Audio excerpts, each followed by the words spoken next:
अभिवादन स्वीकार कीजिए ब्रजेश मिश्रा का और आप देखना शुरू कर चुके हैं द डिबेट।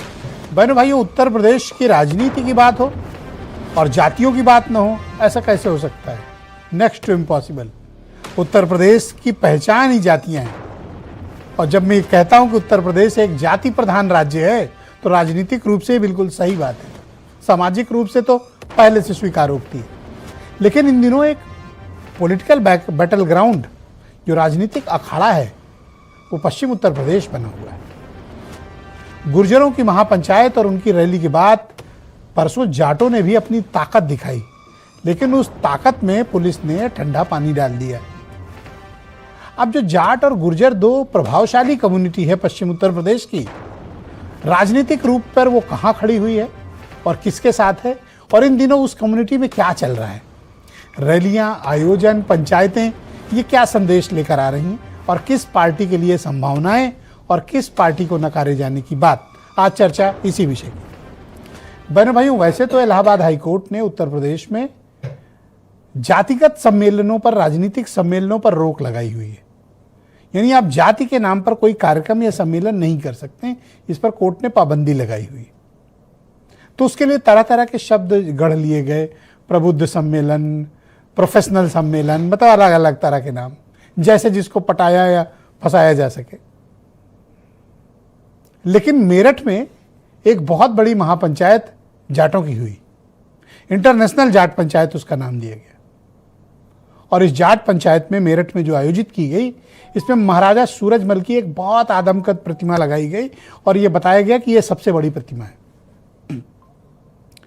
महाराजा सूरजमल एक बड़े हिंदू बादशाह थे, सम्राट थे, राजा थे, जिनके बारे में एक प्रचलित मान्यता है और इतिहास में दर्ज है कि महाराजा सूरजमल ने मुगलों को हराकर ताजमहल में भूसा भरवा दिया था। यह महाराजा सूरजमल की हिस्ट्री है। महाराजा सूरजमल जाट बिरादरी से आते हैं और जाट बिरादरी का महाराजा सूरजमल के प्रति बहुत आकर्षण है, बड़ा सम्मान है और वो उनको अपना महापुरुष बताते हैं। जाट समाज में सम्मान दो ही शख्सियत का है, या महाराजा सूरजमल का या चौधरी चरण सिंह का। अब आप ये तस्वीर देखकर हैरान होंगे, इसके पहले वाली जो थी, एक मंच है और तीन राजनीतिक विरोधी, तीन कट्टर दुश्मन, तीन कट्टर राजनीतिक विरोधी पार्टियां एक मंच पर एक तीनों एक दूसरे का हाथ थामे उठाए हुए हैं। अभी हम वो वीडियो आपको चलवा के अलग से दिखाएंगे। भगवंत मान आम आदमी पार्टी से हैं, संजीव बाल्यान आपको मिलेंगे उसमें जो बीजेपी के हैं, और हनुमान बेनीवाल बीजेपी के कट्टर विरोधी, ये एक मंच पर हैं। इनकी राजनीति अलग है, इनकी विचारधारा अलग है, इनकी पार्टियां अलग हैं और इनकी खासियत है कि ये इनमें से दो बीजेपी के विरोधी हैं। लेकिन खास बात देखिए, एक बात इन तीनों में कॉमन है, तीनों जाट हैं। तो नाम रखा गया अंतर्राष्ट्रीय संसद का और मुख्य अतिथि कौन बने? भगवंत मान। कार्यक्रम का आयोजन का जिम्मा संजीव बाल्यान, हनुमान बेनीवाल। लेकिन पुलिस ने इस कार्यक्रम में से जाट शब्द हटाने को कहा और महाराजा सूरजमल की जो प्रतिमा पर जो जाट लिखा हुआ था शब्द, उसको हटाया। कहा हाईकोर्ट का ऑर्डर है, आप ऐसा नहीं कर सकते। पूरी रात झगड़े चले, पूरी रात बवाल हुआ और उस बवाल के बीच ये सम्मेलन हुआ। लेकिन बहनों भाइयों, महाराजा सूरजमल की प्रतिमा का अनावरण नहीं हो पाया क्योंकि वहां धरना प्रदर्शन लगातार चल रहा था जाट शब्द मिटाने को लेकर। लेकिन इसी सरकार ने हाईकोर्ट के ऑर्डर के वजह से, ध्यान हो तो गुर्जर प्रतिहार मीर भोज के नाम से भी गुर्जर शब्द हटा दिया था। तो गुर्जरों का भी हटा, जाटों का भी हटा।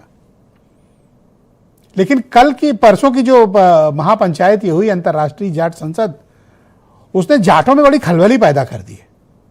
जाट समाज इस बात से नाराज है कि हमें जाट लिखने क्यों नहीं दिया,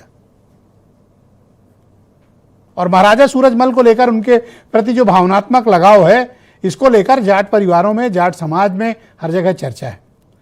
इसमें कोई दो राय नहीं है कि एक प्रभावशाली कम्युनिटी है, लेकिन राजनीतिक रूप से ये कोई बहुत ज़्यादा किसी पॉलिटिकल पार्टी के लिए परेशानी पैदा कर पाए, ऐसा भी नहीं है। हरियाणा में जाटों का जो नेतृत्व था वो आज कहां पर है वो देख लीजिए। पश्चिम उत्तर प्रदेश में जाटों की क्या स्थिति थी आज देख लीजिए।